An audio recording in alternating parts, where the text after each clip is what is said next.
Shalom, Bapak Ibu yang dikasihi oleh Tuhan Yesus Kristus, selamat bertemu kembali dalam Renungan Malam. Hari ini edisi 27 Juli 2022. Sebelum kita masuk dalam renungan ini, saya ajak kita semua untuk boleh merendahkan diri di hadapan Allah. Kita berdoa.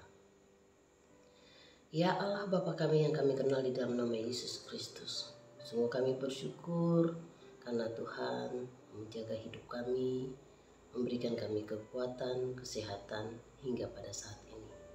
Terima kasih juga jika kami boleh bersama dalam renungan malam pada hari ini.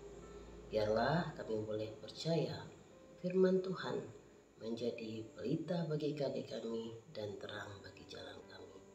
Mari Bapa bersabda bagi kami sekalian, biarlah kami boleh menerima semua kebenaran firman-Mu dengan sukacita dan melakukannya di dalam ketaatan. Di dalam Yesus Kristus Allah yang hidup, kami berdoa. Amin. Bapak Ibu yang dikasihi Tuhan, hari ini firman Tuhan tertulis di dalam Matius pasal 5 ayat 43 hingga yang ke-48. Dan saya membuat sebuah tema untuk kita hari ini, yaitu tunjukkanlah jati dirimu sebagai anak Allah.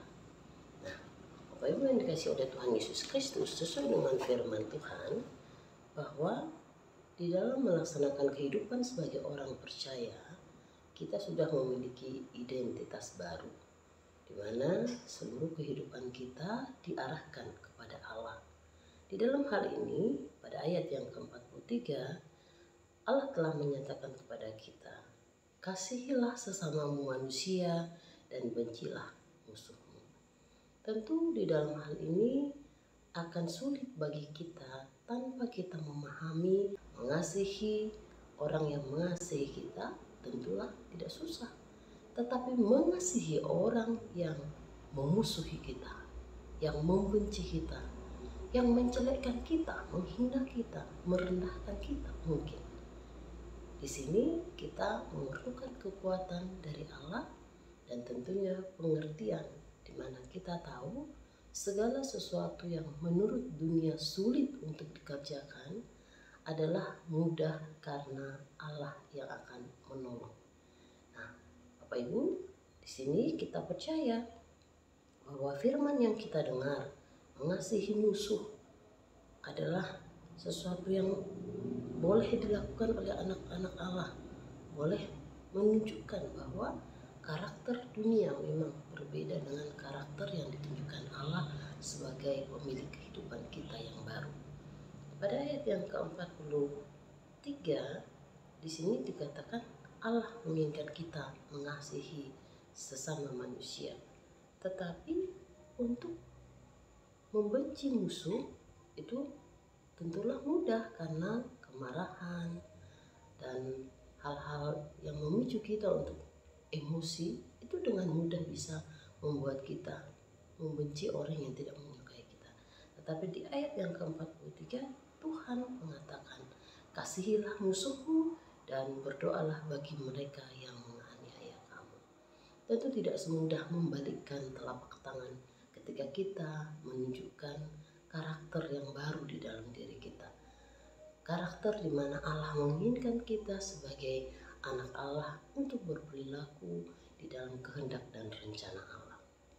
Saya katakan di awal tadi, membenci musuh itu adalah sangat mudah karena karakter kita yang lama adalah berada di dalam kehidupan dosa, di mana keinginan hati dan hal-hal yang tidak berkenan di hadapan Allah sangat mudah untuk dikerjakan oleh manusia.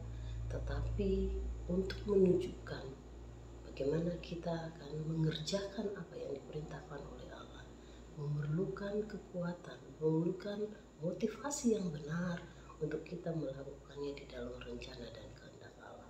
Bapak Ibu yang dikasihi Tuhan, karena itu dikatakan sebagai anak-anak Allah, Bapa yang di surga memberikan kita kekuatan dan pertolongan.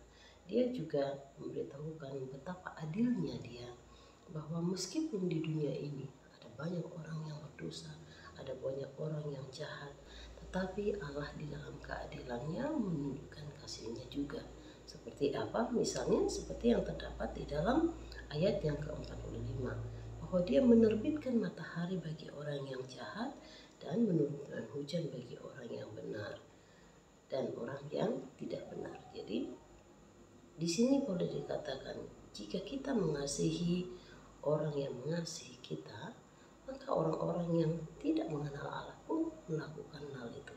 Tetapi jika kita mengasihi orang yang membenci kita, maka itu sudah menunjukkan bahwa kita memiliki identitas, di mana kita tahu bahwa Allah yang menuntun kita, Allah yang telah memberikan kita jati diri yang sebenarnya, di mana kita sebagai anak-anak Allah adalah penurut-penurut yang mau dengan setia dan dalam kerelaan menunjukkan apa yang terbaik dan mempraktikkan kasih seperti yang telah Allah tunjukkan bagi kita. Itulah yang akan menjadi pegangan kita untuk boleh mengasihi orang-orang di sekeliling kita, orang-orang yang mungkin telah menunjukkan kejahatan atau memberikan hal-hal yang tidak baik di dalam kehidupan kita. Belajar untuk menunjukkan identitas baru kita sebagai anak-anak Allah. Percaya ketika kita taat di dalam kehendak Allah, Allah memberikan kekuatan dan pertolongannya pada waktunya. Dia juga akan membantu kita untuk hidup di dalam rencananya.